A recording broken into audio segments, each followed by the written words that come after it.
Kapag sinabi ng aking anak sa mikropono na wala akong ibinigay, kahit isang bulaklak, para sa kanyang kasal. Ngumiti ako at umalis ng tahimik. Ngunit kinabukasan, ang 172 milyong piso na balak kong ipamana sa kanya ay wala ng katumbas. Bago magpatuloy, mag-subscribe sa channel.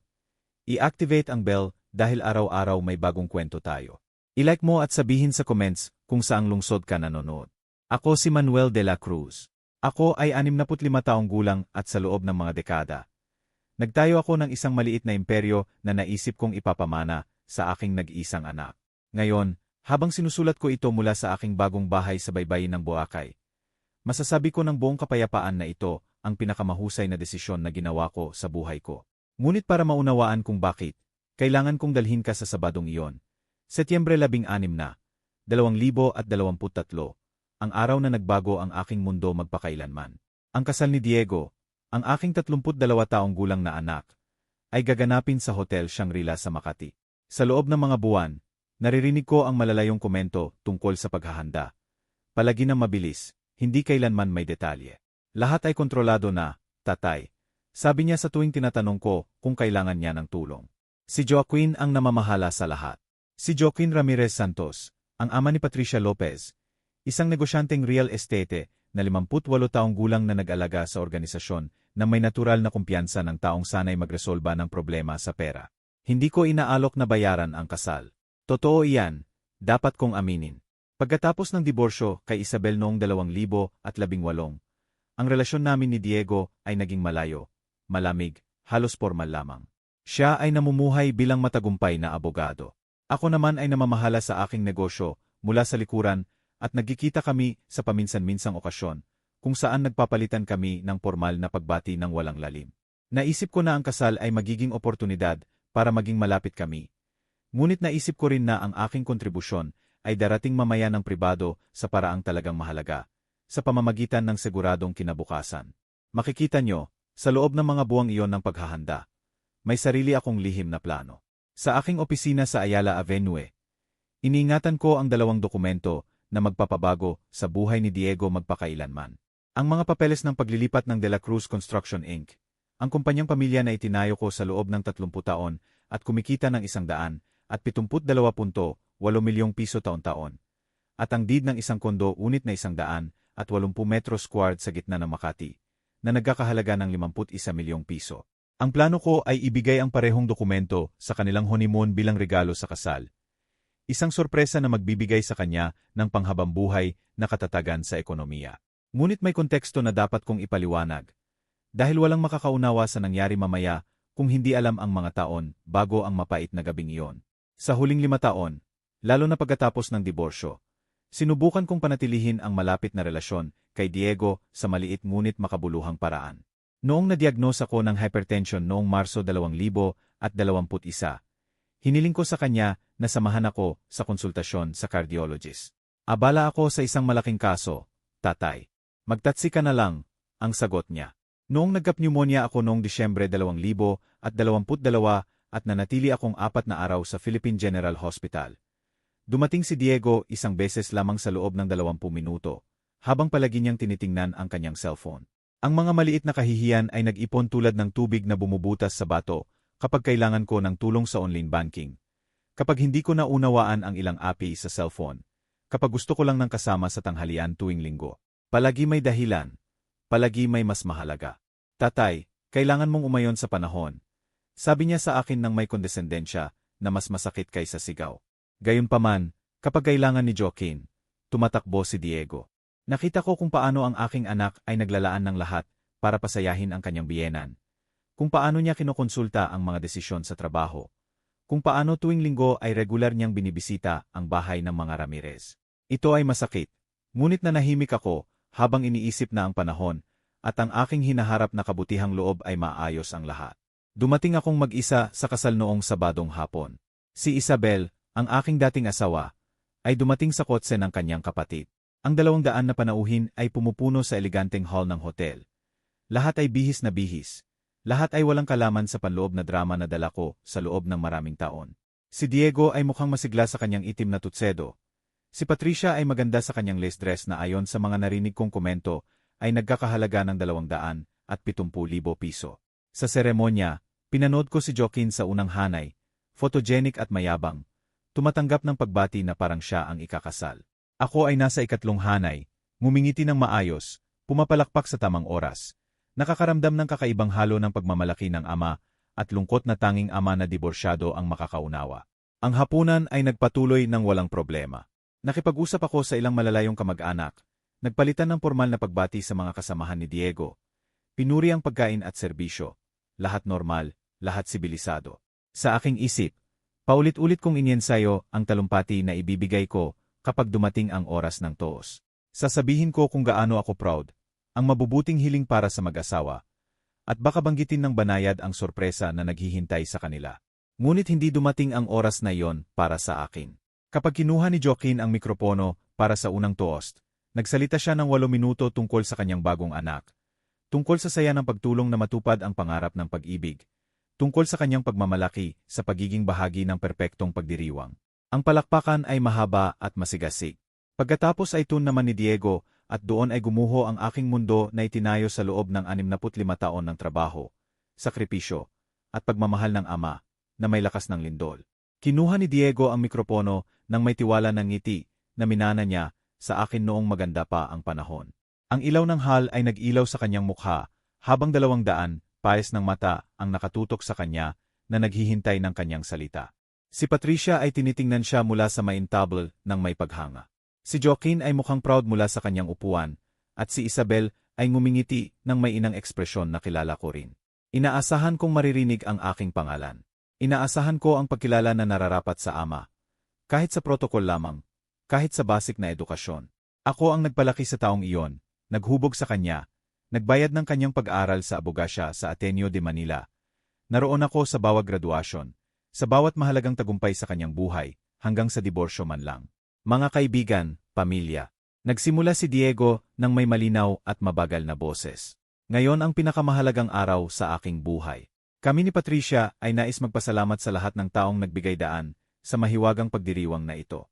Ang kanyang unang salita ay para kay Patricia, na natural lamang. Nagsalita siya tungkol sa kanilang pag-ibig, sa kanilang plano, sa kaligayahan na nararamdaman niya. Lahat maganda, lahat inaasahan.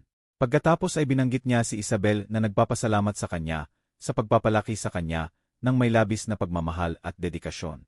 Ang aking dating asawa ay naantig ng malinaw, habang lihim na pinupunasan ang luha. Hanggang doon, lahat normal. Ako ay naghihintay sa aking tune sa isip ko, habang inihahanda ang aking ekspresyon ng mapagkumbabang pasasalamat kapag dumating ang oras ko. Ngunit pagkatapos ay lumingon si Diego sa mesa kung saan nakaupo si Joaquin at nagbago ng ganap ang kanyang tono. Ito ay naging mainit, tunay na pasasalamat na nagpaalamig sa aking dugo. Gusto kong magbigay ng espesyal na pasasalamat kay Joaquin Ramirez, ang aking biyenan. Sabi niya habang itinataas ang kanyang baso sa kanya. Isang taong mula sa unang araw ay tinanggap ako bilang tunay na anak. Joaquin, kung wala ang iyong kabutihang loob, kung wala ang iyong walang kondisyong suporta, hindi magiging posible ang pagdiriwang na ito. Nagsimula ang palakpakan habang lumalamig ang aking kamay. Saan patungo ang talumpating ito? Joaquin ay nagturo sa akin kung ano ang ibig sabihin ng pagiging ama na naroroon. Patuloy ni Diego. At bawat salita ay parang punyal na diretso sa puso. Palaging available, palaging handang tumulong, palaging inuuna ang pamilya kaysa sa lahat. Salamat sa pagpapakita sa akin na ang ama ay maaari ring maging kaibigan, tagapayo, tunay na suporta. Ang buong hall ay naakit sa kanyang salita. Si Joaquin ay tumayo, malinaw na naantig, tumatanggap ng ovation na parang nanalo siya ng parangal. At pagkatapos ay dumating ang sandali na susundan ako, hanggang sa araw ng aking kamatayan. Si Diego ay nagpaus ng dramatiko. Ngumiti siya ng may malupit na ironya na tanging anak ang makakadirekta sa magulang at ibinagsak ang bomba na sisira sa aming relasyon magpakailanman. Ang aking biyenan ay nagbayad ng lahat sa perpektong kasal na ito. Ang aking tatay, well, tumawa siya ng bahagya, na parang nagkukwento ng nakakatawang anekdota. Ang aking tatay ay wala ni isang bulaklak na ibinigay. Ang katahimikang sumunod ay nakabibingi. 200 tao ang nagdirekta ng kanilang tingin sa akin ng sabay-sabay. Ilan ay may awa, iba ay may gulat, ilan ay may morbid na curiosity na nagigising sa pampublikong drama ng pamilya. Nararamdaman ko na parang sinampal ako sa harap ng buong Pilipinas. Si Diego ay nagpatuloy sa pagsasalita, ngunit hindi ko na marinig pa. Ang kanyang salita ay naging isang malayong ugong habang pinoproseso ng aking isip ang nangyari. Hindi lamang ang pampublikong kahihiyan, bagaman masakit iyon ng malalim. Ito ay ang ganap na paghamak, ang kabuuang kawalan ng paggalang sa lahat ng naging ako bilang ama. Wala ni isang bulaklak. Talaga bang naisip niya na ang aking kontribusyon sa kanyang buhay ay susukatin sa ginastos ko sa kanyang kasal? Sa mga segundong iyon na parang walang hanggan, habang nagpapanggap akong ngumingiti at pumapalakpak ng mekanikal, ang aking alaala ay naging isang walang awang makina na nagre-reply ng bawat insulto. Bawat maliit na kahihiyan na tiniis ko sa loob ng maraming taon. Naalala ko ang Martes noong Nobyembre 2022 nang tawagan ko siya nang may pag-aalala. Dahil hindi ko ma-access ang aking online bank account at na-block ako ng system. Tatay, hindi ko kaya ngayon. Nasa mahalagang meeting ako. Tawagan mo ang bangko. Sabi niya ng matalim. Gumugol ako ng 3 oras sa telepono sa mga operator na naglilipat sa akin mula sa isang departamento sa isa, hanggang sa wakas ay may isang batang empleyada ang nagkaroon ng pasensya na tulungan ako ng hakbang-hakbang. Naalala ko ng kailangan ko ng sumasama sa akin para sa endoskopya noong Mayo 2023. Ang procedure ay nangangailangan ng sedation at kailangan ng kasama para umuwi. Tatay, mag-hire ka ng private taxi. Kailangan kong ihanda ang kaso para sa Martes, ang sagot niya. Natapos kong humingi ng pabor kay Sebastian, ang aking kapitbahay na 78 taong gulang, na sumama sa akin ng walang reklamo. Naalala ko ang mga walang laman na Sabado nang inaanyayahan ko siyang kumain at palagi siyang may dahilan. Kailangan kong magtrabaho. May plano kami ni Patricia. Pupunta kami sa bahay ni Joaquin. Ngunit tuwing Lunes, nakikita ko sa Facebook ang mga larawan ni Diego sa bahay ng mga Ramirez. Nakangiti sa family lunch kung saan may oras para sa lahat. Habang nagpapatuloy si Diego sa kanyang talumpati na nagpapasalamat sa lahat ng mahahalagang tao sa aming buhay, ako ay hindi pa rin nabanggit bukod sa mapang-insultong parirala na iyon. Ito ay parang nabawasan ako sa isang footnote, isang secondary character sa buhay ng taong pinalaki ko. Ang ironya ay malupit.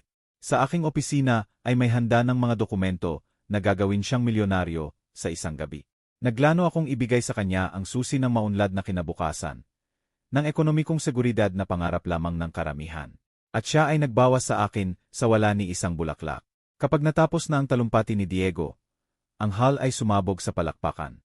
Si Joaquin ay lumapit upang yakapin siya. Tapik sa likod, ngiti ng mutual pride. Si Patricia ay humalik sa kanya ng may emosyon. Si Isabel ay pumapalakpak mula sa kanyang mesa. Mukhang walang alam sa pinsalang ginawa ng kanyang anak. Ako ay nanatiling nakaupo. Pinapanatili ang force ng ngiti na pisikal na masakit. Ilang malapit na panauhin ang tumingin sa akin nang may awang hindi maayos na itinatago. Narinig ko ang mga bulong. Ang lakas. Kawawa naman, kung paano humiya sa kanyang ama. Si Diego ay bumalik sa main table nang hindi man lang ako tinitingnan. Walang kahit anong pagkilala. Walang pagtatangka na palambutin ang kanyang salita.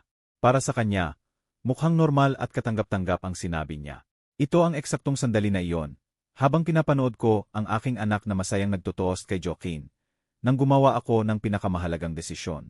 Sa aking buhay, hindi ito emosyonal na outburst, hindi blind revenge, ito ay kristal na kaliwanagan, malamig at kalkulado. Kung naniniwala ang aking anak na wala akong ibinigay, kahit isang bulaklak, magkakaroon siya ng dahilan magpakailanman. Tumayo ako mula sa aking upuan nang may katahimikan na nagulat kahit ako. Walang panginginig sa aking kamay. Walang galit na nakikita sa aking mukha. Lamang isang kakaibang kapayapaan. Tulad ng katahimikan na sinasabi nilang nararamdaman ng mga hinatulan ng kamatayan bago ang execution. Marahil dahil sa isang paraan, may namatay sa loob ko ng gabing iyon. Naglakad ako sa gitna ng mga mesa ng may sukat na hakbang. Iniiwasan ang mga panauhing tumayo para sumayaw. Ang orkestra ay tumutugtog ng malambot na version ng Sabor a Mi, habang ang mga mag-asawa ay sumasayaw sa pista. Lahat ay nanatiling perpekto, elegante, eksakto tulad ng plano ni Joaquin. Ang party ay nagpapatuloy sa natural na kurso. Walang alam sa personal na lindol na nyugyog ang aking pundasyon. Dumating ako sa main table, kung saan si Diego ay masayang nakikipag-usap kay Patricia at sa kanyang mga kaibigan mula sa universidad. Pinagmasdan ko siya sa ilang segundo. Ang aking anak, ang taong lumabas mula sa aking laman, na gumawa ng kanyang unang hakbang na hawak ang aking daliri, na umiyak sa aking bisig ng mabali ang kanyang braso sa edad na 7. Ang parehong taong iyon na nagwasak sa akin ng pampubliko nang walang bahid ng pagsisisi. Diego, sabi ko ng mahina, habang hinahawakan ang kanyang balikat. Lumingon siya sa akin ng may social na ngiti na iniingatan para sa mga kasual na kakilala. Tatay, congratulations sa kasal. Lahat ay maganda. Ang kanyang mata ay nagpakita ng superficial na kasiyahan, na parang ang aking approval ay minor detail. Ngunit maligayang pagdating. Salamat, Joaquin. Talagang nag-effort ka sa lahat. Siyempre, kahit sa aking congratulations ay kailangan niyang banggitin si Joaquin. Si Patricia ay masigla. Dagdag ko habang tinitingnan ang aking manugang. Ngumiti siyang formal, ngunit napansin ko ang ilang discomfort sa kanyang ekspresyon. Marahil ay naramdaman niya ang tensyon na sinubukan kong itago. Maraming salamat, Manuel. Sagot niya ng may edukasyon. Kahit man lang si Patricia ay nagpapanatili ng porma. Lumapit ako ng kaunti kay Diego. Ang malapit na panauhin ay nagpatuloy sa usapan. Ngunit ilang ay lihim na nakikinig sa aming interaksyon. Alam nila na may kakaiba sa talumpati. Anak, sabi ko ng mahina, habang inilalagay ang aking kamay sa kanyang balikat ng matibay. May sinabi kang totoong-totoo ngayong gabi. Tama ka. Wala akong ibinigay kahit isang bulaklak para sa iyong kasal. Tumingin si Diego sa akin ng may confusion, na parang hindi niya naiintindihan kung saan patungo ang aking komento. Tatay, hindi ko nais na. Hindi. Pinutol ko siya ng mahina. Pinapanatili ang ngiting iyon na nagkakahalaga ng superhuman effort. Ikaw ay ganap na tapat. At alam mo ba kung ano ang gusto ko sa katapatan? Na gumagana ito sa paehong direksyon. Binigyan ko siya ng yakap, isang mahabang paternal na yakap, na sinagot niya ng mekanikal. Habang niyayakap ko siya, bumulong ako sa kanyang tainga. Enjoy mo ang iyong perpektong gabi, Diego. Ito ay eksakto ang kailangan kong marinig. Nang maghiwalay kami, nakita ko ang isang sulyap ng pag-aalala sa kanyang mata. Marahil ay naintindihan niya na may mas malalim sa aking salita. Ngunit masyado siyang abala sa kanyang celebration para iproseso ito ng buo. Mag-enjoy kayo sa honeymoon. Dagdag ko habang hinahalikan ang kanyang noo tulad ng libu-libong beses noong bata pa siya. Mahal kita, anak. Nang hindi naghihintay ng sagot, lumingon ako kay Patricia. Binigyan siya ng formal na halik sa pisngi at naisin ang buong kaligayahan sa mundo. Siya ay bumulong ng isang bagay tungkol sa pag-asa na magkita kami soon. Mga walang laman na salita ng courtesy na alam naming pareho na walang tunay na kahulugan. Pagkatapos ay pumunta ako kay Isabel, na nasa kanyang mesa habang nakikipag-usap sa kanyang kapatid na si Carmen. Ang aking dating asawa ay tinanggap ako ng may malamig na edukasyon na katangian ng aming interaksyon mula sa diborsyo. Alis na ako, Isabel. Ang seremonya ay napakaganda. Maaga pa naman, sagot niya ng may tunay na gulat. May gagawin ako bukas ng maaga. Nagsinungaling ako ng natural. Ingat ka.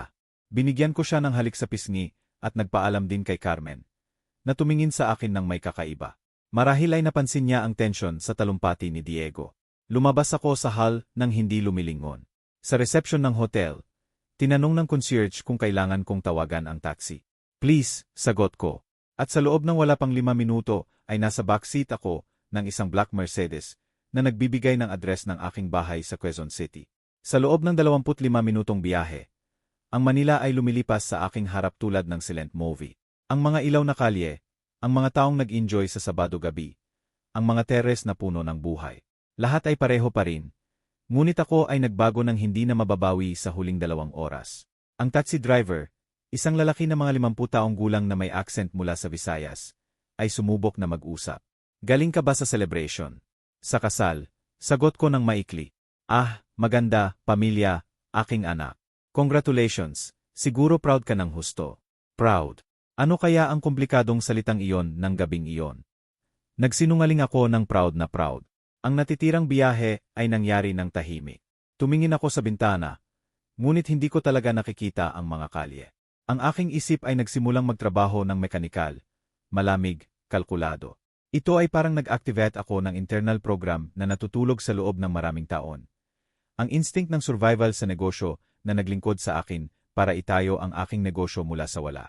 Nang dumating ako sa bahay, nagbayad ako sa driver at umakyat ng dahan-dahan sa aking kondo sa 2 palapag. Ang night guard ay nagbigay ng formal na pagbati. Kamusta ang kasal, Don Manuel? Perpekto, sagot ko. Ganap na perpekto. Sa sandaling nasa loob ng aking tahanan, hinubad ko ang suite sa kasal ng may dahan-dahan at sadyang galaw. Isinabit ko ang jacket, niluwag ang tee, nagpalit ng komportableng damit, Lahat ng may kakaibang katahimikan na sumakop sa akin mula sa sandali ng pampublikong kahihiyan. Naghanda ko ng whiskey mula sa Scotland. Isang makalan 18 years na iniingatan para sa espesyal na okasyon. Ironis ng buhay. Ang gabing iyon ay karapat-dapat sa espesyal na inumin. Bagaman hindi sa dahilan na naisip ko ng umaga. Umupo ako sa aking paboritong leather armchair, na binili ko nang lumipat ako pagkatapos ng diborsyo. At nagsimulang mag-isip ng may brutal na kaliwanagan na dumarating lamang sa pinakamasakit na sandali ng buhay. Si Diego ay tama. Wala akong nag-ambag sa ekonomiya sa kanyang kasal. Ngunit hindi dahil ako ay kuripot. Hindi dahil wala akong pakialam. Hindi dahil wala akong kakayahan. Wala akong nag-ambag dahil mali akong nag-assume na ang aking papel bilang ama ay lampas sa pera. Naisip ko na ang aking presensya, pagmamahal, emosyonal na suporta ay katumbas ng perang ininvest ni Joaquin. Ano kaya ang aking pagiging naive? Sa mundo ni Diego, mukhang ang pagmamahal ay sinusukat sa bayad na bill, sa covered na gastos, sa tangible na investment. At sa ilalim ng kriteryo na iyon, si Joaquin ay nanalo ng lubusan sa kompetisyon. Si Joaquin ay ang ama na gusto ni Diego, naroroon sa wallet, generous sa pera, laging handa para resolbahin ang ekonomikong problema. Ako ay simpleng biological father, isang decorative figure na lumalabas sa family ceremony para kumpletuhin ang social protocol. Mabuti, kung iyan ang rules ng laro, tatanggapin ko ito ng buo. Natapos ko ang aking whiskey at pumunta direktong sa aking opisina. Binuksan ko ang desk lamp, binuksan ang safe na naka-embed sa likod ng painting ni Luna at kinuha ang 2 dokumento na magpapabago sa kurso ng kwentong ito. Binasa ko ito muli, para sigurado na naunawaan ko ng buo ang gagawin ko. Sa aking kamay ay ang ekonomikong kinabukasan ni Diego. 172 milyong piso sa total value sa pagitan ng kumpanya at kondo. Oras na para ipakita sa kanya na tama siya. Ang kanyang tatay ay talagang wala ni isang bulaklak na ibinibigay. Ang mga dokumento ay naroon sa aking mahogany desk, sa ilalim ng dilaw na ilaw ng lamp. 2 pahina na kumakatawan sa dekada ng trabaho, sakripisyo, at metikuloso na paglano na hindi kailanman naisip ni Diego. Hinawakan ko ito ng may dulo ng daliri na parang sacred relic, habang ang aking isip ay nagsimulang maglakbay ng malupit sa nakaraan. De La Cruz Construction ay nagsimula noong 1,987 sa utang na 3,000 piso mula sa bangko pagkatapos ibenta ang kotse ni Isabel. Si Diego ay 2 taong gulang lamang. Noon ay tumatakbo siya sa bahay sa kanyang short pants, habang pinupuno ko ang forms sa kusina table hanggang madaling araw. Si Isabel ay naghahanda ng kape pagkatapos ng kape. Nagtitiwala ng bulag sa aking vision ng kinabukasan. Bagaman ang aming savings ay halos wala. Ang unang kontrata ay maliit, renovation ng banyo, repair ng bubong, minor works na ginagawa ko mismo sa second-hand tools. Natutulog si Diego habang naririnig ang tunog ng aking kalkulator, habang gumagawa ng budget, at sa weekends ay sumasama siya sa site na nakabalot sa kanyang maliit na jacket. Tinatanong kung para saan ang bawat tool. Tatay, kailan ako magiging malaki para tulungan ka? Tanong niya sa kanyang curious na mata habang inilalagay ko siya sa malayo o nagsanding ng wall. Malapit na, champ, sagot ko habang hinahaplos ang kanyang buhok. Balang araw, lahat ito ay iyo. Ano kaya ang aking pagiging innocent sa paniniwala na ang mga pangako na iyon ay may kahulugan sa kanya? Ang kumpanya ay lumaki ng dahan-dahan sa 70S. Nakakuha kami ng mas malalaking kontrata, complete renovation ng office, construction ng townhouse, rehab ng historic building. Noong 2000, may 15 empleyado na kami, at kumikita ng higit sa 18 milyong piso taon-taon. Si Diego, noon ay 15 taong gulang, ay nagmamalaki sa kanyang classmates sa high school. Ang tatay ko ay may construction company, nagbubuo ng mahahalagang bahay. Proud siya sa akin noon, o kahit man lang nagpapanggap. Ang kondo sa Rockwell ay binili ko noong 2015 sa gitna ng real estate crisis nang bumagsak ang presyo ng dramatic. Nagkakahalaga ito ng 28.8 milyong piso noon. Isang risky investment na mariing pinuna ni Isabel. Baliw ka ba, Manuel? Bakit kailangan natin ng 2 unit? Reklamo niya. Ngunit may plano na ako. Ito ay magiging regalo sa kasal para kay Diego kapag nakita niya ang babaeng para sa kanya. Sa loob ng 8 taon, iniingatan ko ang property na iyon. Nagbabayad ng regular ng condo dues, insurance, tax. Bawat quarter, kapag dumating ang bill mula sa developer, iniisip ko ang mukha ng saya ni Diego sa araw na ibibigay ko ang susi. Tatay, hindi ako makapaniwala. Iniisip ko na sasabihin niya, ikaw ay kamangha-mangha. Higit pang pathetic fantasies ng ama na in love sa kanyang anak. Kinuha ko ang ikalawang dokumento, ang deed ng kondo. 180 metro squared na hinati sa 4 na kwarto, 3 banyo, sala na may view sa park, kusina na equipped sa latest appliances. Nai-renovate ko ito ng buo noong 2020. Nag-invest ng karagdagang 7.2 milyong piso. Noble parquet floors, Carrara marble sa banyo, ducted aircon, integrated smart home, lahat iniisip para sa batang mag-asawa na nagsisimula ng buhay. Habang binabasa ang mga papeles, ang aking alaala ay nagpatuloy sa walang awang gawain. Naalala ko ang episode noong Pebrero 2021 na nagmarka ng before and after sa aming relasyon. Bagaman noon ay hindi ko ito lubusang naunawaan. Nagkaroon ako ng arrhythmia sa meeting sa client. Wala namang grave, ayon sa doktor, ngunit kailangan ng control ECG. At ang cardiologist ay nag-insist na sumama ang isang tao para sa komplikasyon sa test.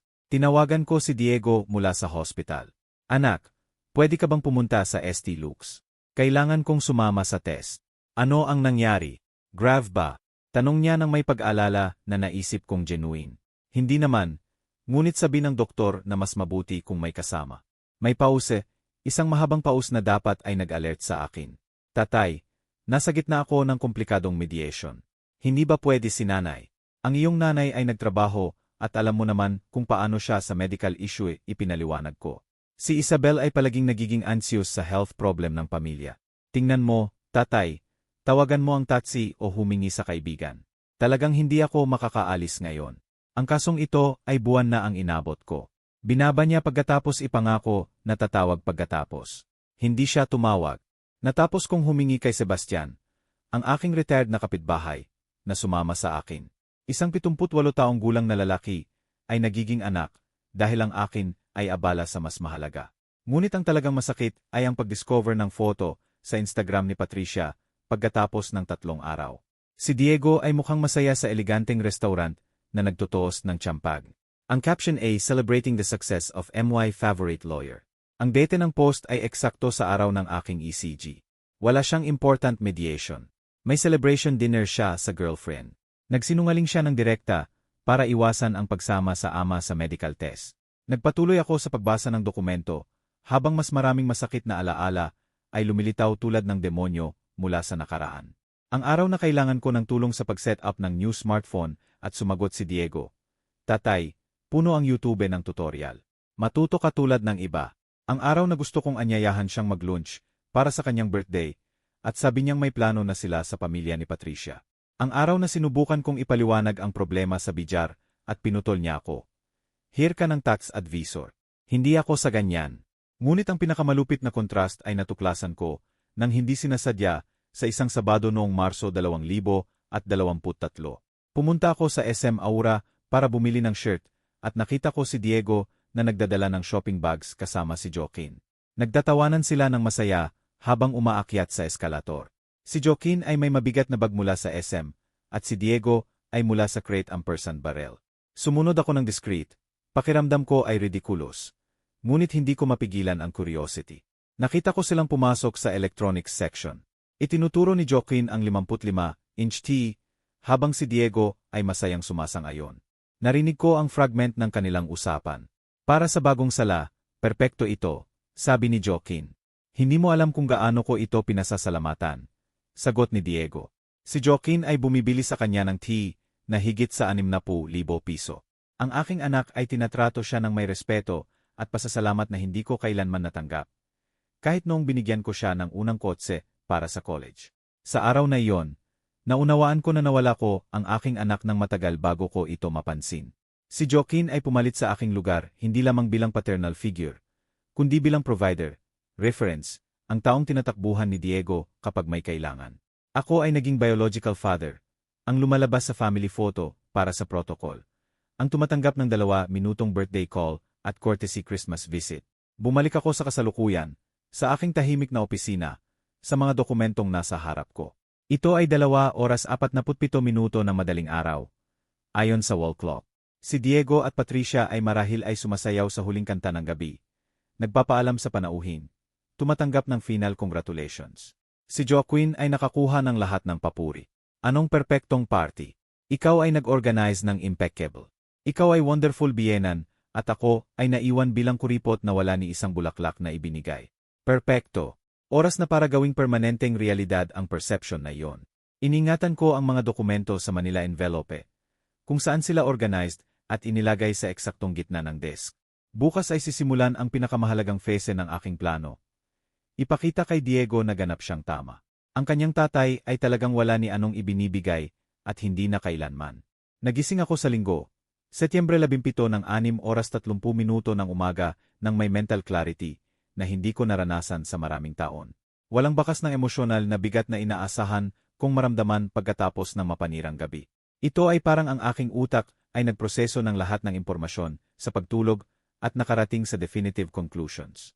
Naghanda ko ng strong coffee at umupo sa terrace ng aking kondo na pinagmamasdan ang Manila sa ilalim ng golden downlight. Ang lungsod ay nagigising ng dahan-dahan. Ilang early riser ay nag-exercise sa malapit na park. Ang mga kiosk ay nagsisimulang magbukas. Ang traffic ay sparse pa rin. Lahat normal, lahat predictable. Tulad ng aking relasyon kay Diego sa loob ng maraming taon, predictably masakit. Kinuha ko ang aking agenda at nagsimulang gumawa ng metikuloso na list. Hindi ito plano ng paghihiganti, tulad ng isipin ng iba. Ito ay plano ng coherence. Kung iniisip ni Diego na ang kanyang tatay ay wala ni isang bulaklak na ibinibigay, ang kanyang tatay ay magiging eksakto iyon. Isang taong hindi nagbibigay ng anuman kailanman sa sinuman, lalo na sa kanya. Ang unang pangalan na isinulat ko ay Roberto Navarro Perez, ang aking trusted lawyer sa loob ng 15 taon. Si Roberto ay tumulong sa diborsyo. Nag-draft siya ng lahat ng important contract ng kumpanya. Alam niya ang bawat detalye ng aking asset. Kung may makakagawa ng aking plano ng impeccable, siya iyon. Ang ikalawang pangalan ay Carlos Mendoza Ruiz, ang aking contact sa realty firm na Sotheby's. Si Carlos ay nagbenta ng luxury property para sa ilang adineradong client ko. May experience siya sa complex transaction at, mas importante, absolute discretion. Ang kondo sa Rockwell ay kailangan ng buyer na magbabayad cash at magsasara ng deal ng mabilis. Ang ikatlong pangalan ay mas mahirap isulat. Fernando Castañeda Lopez, President ng Mediterranean Investments Corp. Isang business group mula sa Cebu na 2 taon nang insistent na bilhin ang De La Cruz Construction. Si Fernando ay nagbigay ng generous offer bawat 6 na buwan. Palaging politically rejected. Dahil may ibang plano ako para sa kumpanya. Plano na kinabibilangan ng natural hair na Diego. Ang mga planong iyon ay namatay ng nakaraan ng gabi sa 10:34 AM. Ang eksaktong oras na binigkas ni Diego ang mapanirang salitang iyon. Nag-scroll ako sa contacts ng cellphone hanggang makita ang number ni Fernando. Maaga pa para tawagan, ngunit alam kong early riser siya. Sa 8:15 ay tinawagan ko siya. Manuel, anong pleasant surprise? Sagot niya ng may characteristic energy ng Cebuano businessman. Kamusta ka? Kamusta ang kasal ng anak mo? Perpekto, Fernando. Ganap na perpekto. Sagot ko ng may irony na hindi niya napansin. Tinatawagan kita dahil nag-isip ako tungkol sa ating previous conversation. May expectant silence sa kabilang linya. Si Fernando ay masyadong experienced para magpakita ng premature emotion. Ngunit nararamdaman niya na may important na darating. Sa anong paraan, Manuel? Ang iyong huling offer para sa De La Cruz Construction, valid pa ba? Siyempre. Sa totoo, maaari naming pagbutihin depende sa factors. Seryoso ka bang nag-isip na ibenta? Very seriously. Kailan tayo makakapag-usap ng details? Hindi niya maitago ang kanyang excitement. Paano bukas Lunes? Pwede akong lumipad sa Manila nang walang problema. Perpekto. Sa aking opisina sa 10:00 AM. Naroon ako, Manuel. Masaya ako na ginawa mo ang desisyong ito. Ito ay magiging great acquisition para sa amin. Binaba ko ang tawag habang nararamdaman ang kakaibang halo ng liberation at melancholy. Nagsimula ko sa unang hakbang para i-dismantle ang lahat na itinayo ko para kay Diego. Masakit ito, ngunit purifying rin, tulad ng paglinis ng sugat na infected. Ang ikalawang tawag ay kay Roberto Navarro. Ang kanyang sekretary ay nagsabi na nasa farm siya para sa weekend. Ngunit maaari siyang ilocate para sa emergency. Sabi ko na urgent. Manuel, okay lang ba? Hindi usual na tumawag ka sa linggo. Sabi ni Roberto nang sumagot. Kailangan kitang makita bukas ng maaga. Kailangan kong ihanda ang ilang important documents tungkol sa legal issue. Kabaligtaran. Ibenta ko ang kumpanya at ang kondo sa Rockwell. Kailangan kong ihanda ang lahat ng dokumentasyon. Si Roberto ay nanahimik sa ilang segundo. Alam niya ang aking plano tungkol kay Diego. Alam niya kung gaano kahalaga sa akin na iwan ang solid na inheritance. Manuel, sigurado ka ba? Ito ay major decision. Marahil ay mag-isip ka pa ng ilang araw. Iniisip ko ito sa buong buhay ko, Roberto. Wala nang back out. Okay. Kita tayo bukas sa Siyam. Ihanda ko ang lahat na kailangan. Ang ikatlong tawag ay ang pinakadelikado. Sumagot si Carlos Mendoza sa second ring tulad ng dati. Don Manuel, matagal nang walang balita sa iyo. Carlos, kailangan kong ibenta ang kondo sa Rockwell ngayon din. Ang 180 metro squared. Ang nai-renovate mo 3 taon ago. Eksakto iyon. Ngunit ang kondo na iyon ay para sa iyong anak, hindi na. Si Carlos ay may sapat na experience para hindi magtanong ng uncomfortable. Naiintindihan ko. Anong presyo ang nasa isip mo? Market price, ngunit gusto ko ng serious buyer na mabilis magsara. Preferably foreign investor na cash payment. Walang problema. May ilang client na maaring interested. Kailan ko pwede gawin ang photos at ihanda ang dossier? Bukas hapon, kung pwede. Perpekto. Padadalhan kita ng technician sa 4 oras AM. Nang matapos ang mga tawag ay 9 oras 30 minuto AM. Si Diego at Patricia ay marahil ay natutulog pa pagkatapos ng wedding night. Walang alam sa lindol na nagbubuo sa buhay na inaakala nilang plan. Nagbihis ako ng sportswear at lumabas para maglakad sa luneta. Kailangan kong gumalaw, mag-isip, iproseso ang ginagawa ko. Sa loob ng 2 oras, naglakad ako sa paths ng park habang pinagmamasdan ang mga pamilyang nag-enjoy sa Sabado. Mga batang mag-asawa na naglalakad na magkahawak kamay, mga ama na nagtutulak ng stroller. Lahat ng family scene na naisip kong mararanasan kay Diego kapag ako ay lolo. Lalo na alam kong hindi na totoo. Paano ako magiging lolo sa isang taong iniisip na wala akong ibinibigay kahit isang bulaklak? Ano ang papel ko sa buhay ng mga future na apo? Ang lolo na mahirap na dumating na may murang regalo, habang ang lolo na si Joaquin ay nagpapakasawa sa kanila ng mahal na bagay. Hindi, ang movie na yon ay nakita ko na at hindi ko gusto ang ending.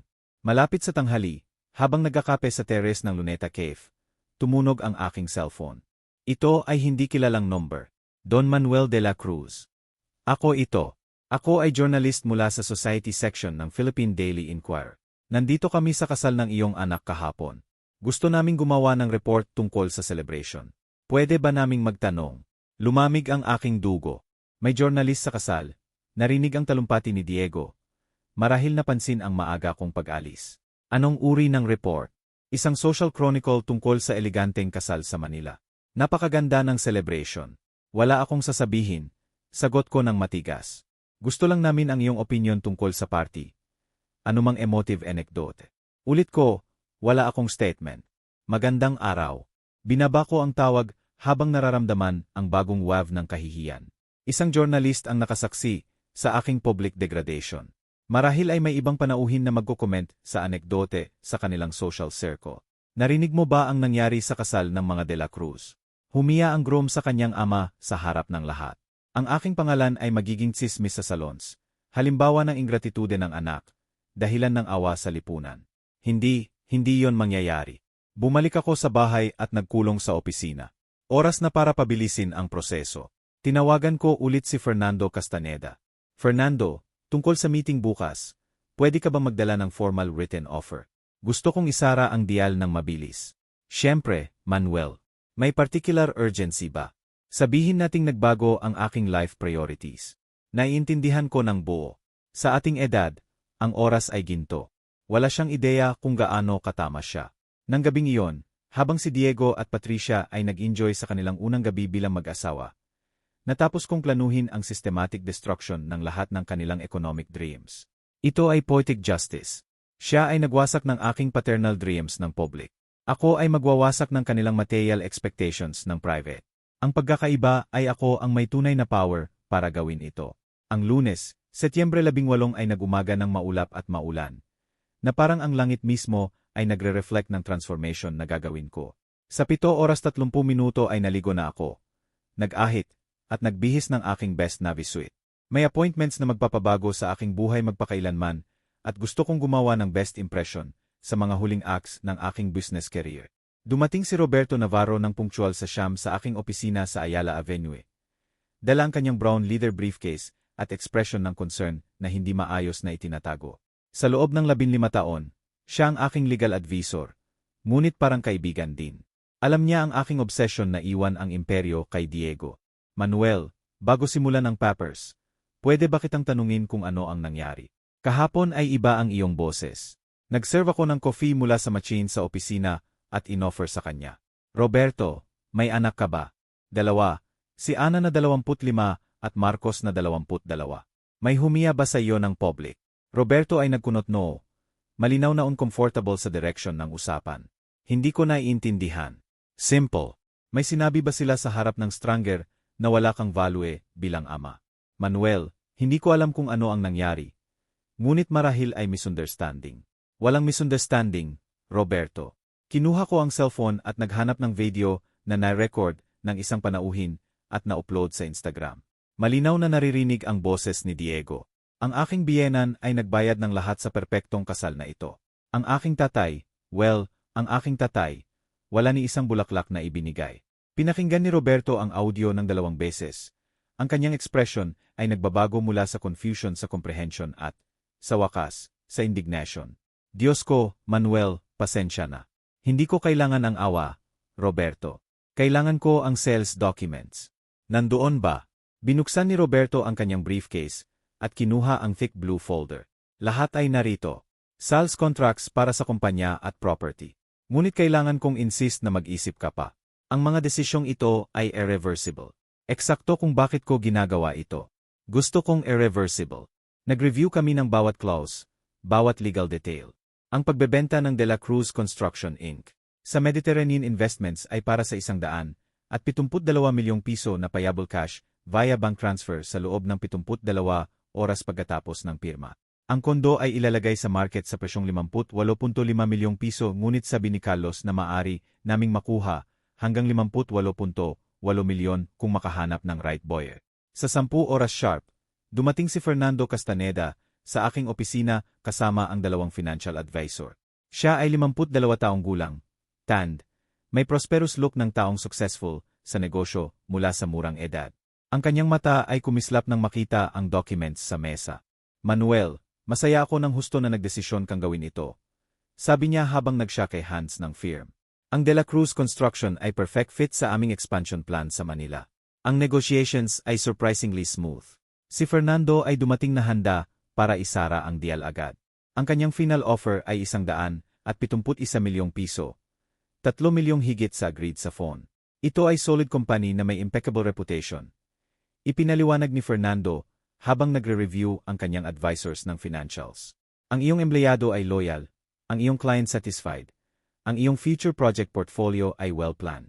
Ito ay eksakto ang hinahanap namin. Ironis ng buhay. Si Fernando ay nagvavalue sa aking kumpanya, higit sa aking sariling anak. Kailan maaring maging effective ang payment? Tanong ko. Bukas Martes umaga ay nasa iyong account ang pera. Ang aming bangko ay may pre-approved na operation. Perfecto, Roberto. Pwede ba nating pirmahan ngayon? Tumingin sa akin si Roberto, nang huli, ng may pleading expression. Manuel, completely sure ka ba? Hindi pa ako naging sure sa anuman sa aking buhay. Pinirmahan ko ang documents ng may katahimikan tulad ng pagpirma ko sa libu-libong contracts sa aking career. Bawat signature ay liberation. Bawat stamp ay hakbang patungo sa bagong buhay na nagdesisyon akong itayo. Umalis si Fernando at ang kanyang advisors sa 11 oras 30 minuto. Euphoric sa kanilang acquisition. Nanatili si Roberto ng ilang minuto pa para i-organize ang papers at schedule ang final steps. Ano ang gagawin mo sa lahat ng perang iyon? Tanong niya habang isinasara ang briefcase. Mabuhay ng una sa maraming taon. Simpleng mabuhay. Sa 12 oras dumating si Carlos Mendoza kasama ang professional photographer at architect na specialized sa appraisal. Naglakad sila sa bawat sulok ng kondo sa Rockwell na kumukuha ng photos mula sa lahat ng angle. Exceptional property ito, comment ng architect habang sinusukat ang terrace. Ang location ay unbeatable, ang renovation ay impeccable, ang qualities ay luxury. Walang problema para ibenta ito ng mabilis. Dala rin ni Carlos ang ilang preliminary offers. May 3 client na interested based sa description na ibinigay ko sa phone. Isa ay Russian businessman na gusto ng something sa center ng Manila para sa kanyang anak na nag-aaral sa Enderon. Handang magbayad ng 58.5 milyong piso nang walang bargaining kung magustuhan niya ang unit. Kailan niya pwede makita? Bukas hapon, kung okay sa iyo. Perpekto, mas mabilis mas mabuti. Habang nagtrabaho ang team ni Carlos, umupo ako sa balcony ng kondo na pinagmamasdan ang views sa park na hindi kailanman may enjoy ni Diego. Naisip ko ng maraming beses ang mukha ng saya na gagawin niya kapag ibinibigay ko ang susi. Tatay, hindi ako makapaniwala. Ito ay incredible. Narinig ko sa aking paternal fantasies. Ngayon ang mga fantasies na iyon ay naging nightmares kung saan naririnig ko ng paulit-ulit. Ang aking tatay ay wala ni isang bulaklak na ibinigay. Sa 2 oras 30 minuto nang umalis si Carlos at ang kanyang team, nanatili akong mag-isa sa walang laman na kondo. Naglakad ako sa mga kwarto na inihanda ko para sa kaligayahan ni Diego at Patricia. Ang master bedroom na may panoramic view, ang office kung saan pwede magtrabaho si Diego mula sa bahay, ang American kitchen na perfect para sa batang mag-asawa. Lahat nawala dahil sa malupit na parirala na binigkas sa harap ng 200 tao. Isinara ko ang kondo at bumalik sa opisina. Kailangan kong ipaalam sa aking empleyado ang pagbebenta. Masakit ito, ngunit kailangan. Marami sa kanila ay taon nang nagtrabaho sa akin. Ilan, mula sa simula ng kumpanya. Nagtiwala sila sa stability ng De La Cruz Construction. Sa aking salita, sa aking leadership. Nag-convene ako ng urgent meeting sa 4 oras p.m. Ang 15 na empleyado ay nagtipon sa conference room ng may worried expressions. Ito ay unusual na tawagin ko sila ng walang prior notice. Mga kaibigan, nagsimula ako. Tinipon ko kayo para ipaalam ang important decision. Ibenta ko ang De La Cruz Construction sa solid na business group mula sa Cebu. Ang silence ay total. Ilang mukha ay nagpakita ng surprise. Iba ay worry, ilan ay resignation. Ibig sabihin ba nito na wala na kaming trabaho? Tanong ni Alvaro, ang aking pinakamatandang foreman. Kabaligtaran. Gusto ng new owners na panatilihin ang lahat ng staff. Sa totoo, palalawakin nila ang kumpanya at gagawa ng new positions. Ang inyong trabaho ay guaranteed. Ngunit, Don Manuel, intervention ni Carmen, ang admin, bakit mo ginawa ito? Akala namin ay iwan mo ang kumpanya kay Diego. Ang tanong na nasa isip ng lahat at walang gustong itanong. Nagbago ang plano. Simpleng sagot ko. Minsan ang buhay ay nagtuturo na mali ang iyong priorities. Ipinaliwanag ko ang details ng turnover, ang dates, ang new contacts. Ipangako ni Fernando na darating sa Huwebes para makilala ng personal ang lahat at ipaliwanag ang kanyang future plans. Nang matapos ang meeting, ilang empleyado ay lumapit ng individual para magpasalamat sa taon ng joint work. Ilan, ang pinakamatanda, ay may luha sa mata. Sila ay mas loyal sa kumpanya kaysa sa aking sariling anak. Sa 6 oras p.m., mag-isa sa opisina, nagbalans ako ng araw. Sa isang araw ay nadismantle ko ang trabaho ng buong buhay. Bukas ay may halos 100 at 72 milyong piso ako sa bangko at walang business responsibility. Kakaiba ang pakiramdam na libre at walang laman. Sa parehong oras, kinuha ko ang cellphone para i-check kung nag-contact si Diego. Walang tawag, walang message. Nanatili siya sa kanyang bubble ng matrimonial happiness. Walang alam na ang kanyang golden future ay nawawala sa bawat oras na lumilipas. Malapit na niyang malaman. Very soon. Ang Martes, Setyembre 11 ay nagsimula para kay Diego tulad ng ordinary workday.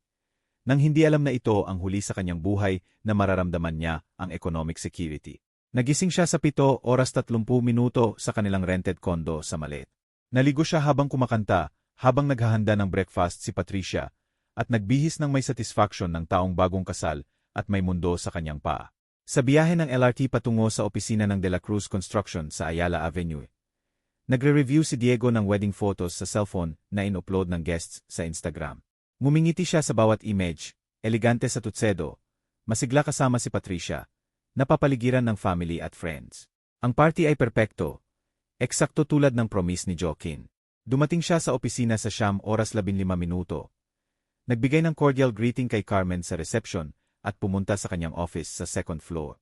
Mula nang matapos ang kanyang law degree, nagtrabaho siya doon bilang legal advisor ng kumpanya, namamahala sa contracts, permits, at legal matters. Hindi eksakto ang kanyang passion, ngunit generous ang salary, at alam niyang balang araw ay iyon na lahat iyon. Ang kanyang life plan ay perfectly designed. Magtrabaho sa family company hanggang mag-retire ang ama, mana ang negosyo, expand ito sa modern ideas, at maging successful businessman nang walang effort na magsimula mula sa zero. Si Patricia ay nagbabahagi ng vision na iyon. Sa totoo, nag-usa sila tungkol sa pagre-renovate ng offices kapag kinuha ni Diego ang kontrol. Ngunit nang dumating sa second floor, nakita niya ang scene na hindi niya naiintindihan. May 3 lalaki sa expensive suites na sumusukat sa offices sa top measure. Isa ay may tablet na nagnonote ng dimensions. Isa ay kumukuha ng photos sa bawat sulok. Ang isa ay nag-uusap sa cellphone sa Cebuano. Si Carmen ay hindi sa kanyang usual post at wala rin siyang nakikitang koliges. Excuse me. Lumapit siya sa lalaki na may tablet. Ano ang ginagawa niyo rito? Good morning. Kami ay mula sa Mediterranean Investments. Ginagawa namin ang initial inventory ng facilities. Diego ay nagkunot no. Inventory. Para saan? Para sa transition. Ikaw ba ay empleyado ng De La Cruz Construction? Ako si Diego De La Cruz, anak ng owner. Anong transition? Ang 3 lalaki ay nagpalitan ng uncomfortable looks. Ang mukhang pinakamatanda, iniwan ang kanyang work at lumapit kay Diego ng may serious expression. Ginoong De La Cruz, marahil ay kausapin mo ang iyong ama. Kami ay sumusunod lamang sa orders ng aming superiors. Anong orders? Ano ang pinagsasasabi nyo? Ang kumpanya ay nabili kahapon ng aming business group. Ngayon ay sinisimulan namin ang evaluation para sa definitive turnover. Si Diego ay nararamdaman na parang sinuntok sa tiyan. Impossible iyan. Hindi ibebenta ng tatay ko ang kumpanya nang hindi ako kinokonsulta. Ginoo, naiintindihan namin na surprise ito. Ngunit lahat ng documents ay in order. Ang operation ay na-formalize kahapon umaga. Kinuha ni Diego ang cellphone nang may nanginginig na kamay at tinawagan si Carmen. Sumagot sa third ring. Carmen, nasaan ka? May strange people sa opisina. Diego, hindi ka ba tinawagan ng tatay mo? Kahapon ay tinipon niya kami para ipaalam ang sal. Ngayon ay nasa bahay kami naghihintay ng instructions mula sa new owners. Ang sale. Anong sale? Diego, ibinenta ng tatay mo ang De La Cruz Construction. Akala ko alam mo. Binaba ni Diego nang walang goodbye. Nagsimulang manginig ang kanyang binti. Sinubukan niyang tawagan ang ama, ngunit voicemail. Sinubukan ng 5 beses pa ng pareho. Lumabas siyang tumatakbo mula sa opisina na ini-ignore ang curious looks ng mga lalaki mula sa Mediterranean Investments. Sa LRT pauwi, sinubukan niyang iproseso ang nangyayari. Hindi maaaring ibenta ng tatay niya ang kumpanya. Impossible. Buong buhay niya ay narinig. Balang araw ito ay iyo, anak. Ito ang base ng lahat ng kanyang future plans. Dumating siya sa kondo na hinihingal. Si Patricia ay nasa kusina na naghahanda ng lunch. Parin sa tranquility ng newlywed na nagplaplano ng bagong buhay. Love, ano ang ginagawa mo rito ng maaga? Hindi ba may meetings ka buong umaga? Patricia, kailangan mong sumama sa akin sa isang lugar. Saan? Ano ang problema? Mukha kang maputla sa kondo sa Rockwell ngayon din. Hindi naiintindihan ni Patricia ang urgency. Ngunit nagsuot ng shorts at jacket ng walang tanong. Sa taxi-ride, sinubukan ni Diego na ipaliwanag ang natuklasan. Bagaman hindi niya lubusang naunawaan. Hindi gagawin iyan ng tatay mo. Sabi ni Patricia na sinubukang pakalmahin siya. Siguro misunderstanding. Marahil nagnegosyo siya ng partnership o something. Nang dumating sila sa building sa Rockwell, hinanap ni Diego ang susi sa lahat ng pockets bago maalala na nasa bahay ito. Hindi kailanman opisyal na ibinigay ng ama ang susi sa kondo. Ngunit alam niya kung nasaan ang spare. Sa magnetic box sa ilalim ng electrical meter sa lobby. Umakyat sila sa 5th floor ng may tense silence. Nararamdaman ni Diego ang malakas na tibok ng puso habang ipinapasok ang susi sa lock. Binuksan niya ang pinto at nakita ang scene na nag-confirm sa kanyang worst fears. Ang kondo ay walang personal furniture, ngunit puno ng real estate signs. For sale, sabi sa iba't ibang wika. May flares na nakakalat sa kitchen counter. Professional photos na nakadikit sa wall at kahit lighted sign sa balcony na visible mula sa kalye. Kinuha ni Patricia ang isang flare. Luxury condo sa Makati. 180 metro square. Totally renovated. Views sa park. Price 58.5 milyong piso. Ito ang aming wedding gift, bulong ni Diego. Higit para sa sarili kaysa kay Patricia. Ang tatay ko ay nangako na ito ay para sa amin kapag magpakasal kami. Si Patricia ay nagsimulang maglakad sa walang laman na rooms. Binabasa ang signs. Dahan-dahang iproseso ang magnitude ng nakikita. Diego, kailan nangako ang tatay mo sa kondo na ito? Maraming taon na. Mula nang bilhin niya, palagi niyang sinasabi na para sa aking kasal. At kailan ang huling beses na kinumpirma niya? Kailangan mag-isip ni Diego. Hindi ko alam matagal na. Ngunit palagi niyang pinag-usapan bilang sure. Umupo si Patricia sa sahig ng walang laman na sala na hawak ang real estate flyer. Ang kanyang ekspresyon ay nagbago mula sa confusion sa parang panic. Diego, ano ang nangyari? Bakit ibinebenta ng tatay mo ang lahat? Hindi ko alam. Wala akong naiintindihan. Sinubukan ni Diego na tawagan ulit ang ama. Ngunit walang sagot. Pagkatapos ay sinubukan si Isabel, ang kanyang nanay. Nanay, kailangan kong kausapin ka urgently. Diego, anak, ano ang problema? Mukha kang upset. Alam mo ba na ibinenta ni tatay ang kumpanya? May mahabang silence sa kabilang linya. Ano? Ang kumpanya ay ibinenta sa Cebu Company at ibinebenta rin ang kondo na nangako sa akin. Diego, impossible yan. Buong buhay ay sinasabi ng tatay mo na iyo ang kumpanya. Hindi na. Nandito ako sa opisina at may bagong tao na sumusukat sa lahat. Ang kondo ay puno ng for sale signs. Si Isabel ay nanahimik sa ilang segundo. Nang magsalita ulit, mukhang worried ang boses niya. Nakipag-usap ka ba sa kanya?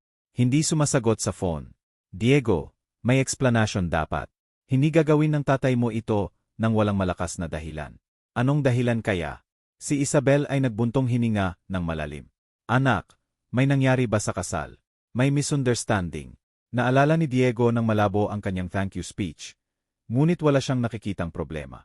Nagpasalamat siya kay Joaquin sa pag-organize ng party. Binanggit na ang tatay niya ay walang nag-ambag sa ekonomiya. Lahat totoo, lahat normal. Hindi, nanay, lahat perpekto. Kung gayon, may ibang explanation. Bigyan mo ako ng time para hanapin siya.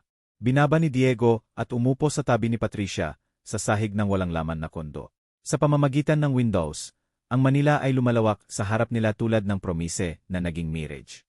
Patricia, kung ibinenta ng tatay ko ang lahat, wala tayong anuman. Ang trabaho ko ay sa family company.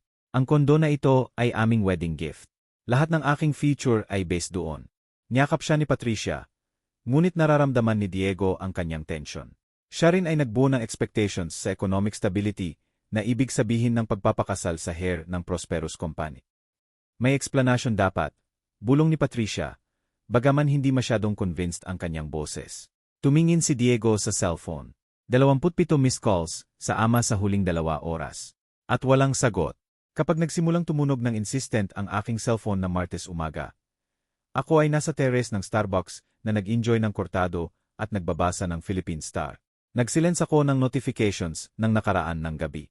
Kailangan ko ng mental break pagkatapos ng 2 intense days na nagdidismantle ng aking business life. Ang pagkita sa pangalan ni Diego na paulit-ulit sa screen ay nagbigay ng strange satisfaction.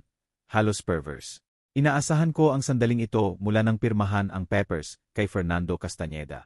Alam kong sooner or later ay matutuklasan ni Diego na ang kanyang golden future ay nawala. Ang hindi ko nakalculate ay ang intensity ng kanyang desperation. Sa 2 oras ay sinubukan niyang kontak ako ng 27 beses. Sa unang 15 calls, simpleng pinanood ko ang screen na nag-ilaw at namamatay. Ito ay hypnotic. Halos therapeutic. Bawat rejected call ay small act of justice, delayed response sa taon ng insults at humiliations. Abala ako, sabi niya sa akin noon, ngayon ako naman ang abala, nang hindi sinasabi. Malapit sa tanghali, nagdesisyon ako na dumating na ang oras. Kailangan ni Diego na matutong buo ang lesson, at para doon ay kailangan niyang marinig ang aking boses. Sumagot ako sa phone ng may tranquility ng taong may lahat ng power sa kamay. Tatay, sa wakas. Sinubukan kong tawagan ka buong umaga. Ang boses ni Diego ay mukhang broken sa edge ng panic. Alam ko. Nakita ko ang calls. Bakit hindi ka sumasagot? Abala ako. Ano ang kailangan mo? May disconcerted silence sa kabilang linya. Malinaw na hindi inaasahan ni Diego ang coldness sa aking tone. Tatay, ano ang nangyayari? Nandito ako sa kumpanya at may strange pupil na nagsasabi na ibinenta mo ito. Tama iyan.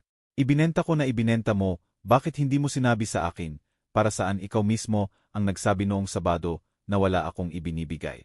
Bakit ko ikukonsulta sa iyo ang isang bagay na ayon sa iyong sariling salita ay hindi mo concern? Tatay, hindi ko nais na sinabi mo eksakto ang gusto mong sabihin. Diego, sa harap ng 200 tao. Ang aking tatay ay wala ni isang bulaklak na ibinigay. Naalala mo ba? Ang sumunod na silence ay mahaba at mabigat. Narinig ko ang kanyang agitated breathing. Ang background sound na nagpapahiwatig na hindi siya mag-isa. Tatay, nervous ako. Ito ay aking wedding night at ito ay ang gabi na nagdesisyon kang humiya sa akin ng public. Ang consequences ng ating acts, anak. Isang bagay na dapat mong natutunan ng maraming taon. Ngunit ang kumpanya ay akin. Palagi mong sinasabi na akin ito. Ito ay iyo habang iniisip ko na deserve mo itong imana. Ang iyong salita noong Sabado ay nagpakita kung gaano ako nagkamali. Narinig ko ang sobs sa background. Si Patricia ay marahil ay umiyak habang naunawaan ang magnitude ng nawala. Tatay, please, may solution ba? Pwede ba nating iundo ang sale? Hindi, Diego, hindi natin pwede. Ang contracts ay signed. Ang pera ay transferred ay irreversible. Tulad ng salitang binigkas mo sa mikropono. Isang phrase lamang iyon. Hindi pwede na dahil sa isang phrase ay mawala lahat. Isang phrase, Diego. Ang phrase na iyon ay perfect summary ng kung paano mo ako tinatrato sa loob ng taon. Nang nagka-pneumonia ako at kailangan ng company, abala ka. Nang kailangan ko ng tulong sa bangko, abala ka. Nang gusto kong mag-lunch tuwing linggo, may plano ka sa pamilya ni Patricia, tatay. Ngunit kapag tumawag si Joaquin, tumatakbo ka. Kapag kailangan niya, lumalabas ka. Nakuha niya ang iyong respeto at pasasalamat sa 6 na buwan. Hindi ko nakuha sa 32 taon. Hindi yan totoo. Hindi. Ipaliwanag mo kung bakit sa iyong wedding speech ay pinuri mo si Joaquin sa 5 minuto at binanggit ako lamang para sabihin na wala akong nag-ambag. Nagsimulang umiyak ng bukas si Diego. Ito ay sobs ng adult man na naunawaan na nawala ang kanyang future dahil sa sariling stupidity. Tatay, patawarin mo ako. Hindi ko alam ang sinasabi ko. Emosyonal ako. Gusto kong magpasalamat kay Joaquin. At karapatan mo iyan. Deserve ni Joaquin ang iyong gratitude. Nagbayad siya sa iyong kasal. Tinatrato ka niya bilang anak na hindi niya kailanman nagkaroon. Ako ay tinanggap lamang ang role na ibinigay mo sa akin. Ang ama na wala ni anong ibinibigay. Ngunit mahal kita. Ikaw ang aking tatay. Talaga ba akong mahal mo, Diego? Siyempre. Sabihin mo, kailan ang huling beses na binisita mo ako nang hindi kailangan ng anuman? Kailan ang huling beses na tinanong mo ang aking health? Kailan ang huling beses na inanyayahan mo ako para kumain dahil gusto mong makasama ako? Si Diego ay nanahimik. Alam naming pareho na hindi niya masasagot ang mga tanong na iyon, at ang kondo sa Rockwell tanong niya ng may broken voice. Ibinebenta rin. Sa totoo, may interested buyer na darating ngayong hapon. Ang kondo na iyon ay aking wedding gift. Ito ay iyong gift sa kasal nang naniniwala ako na deserve mo itong tanggapin. Ang iyong behavior noong Sabado ay nagpakita na nagkamali ako. Tatay, please, si Patricia ay narito sa akin.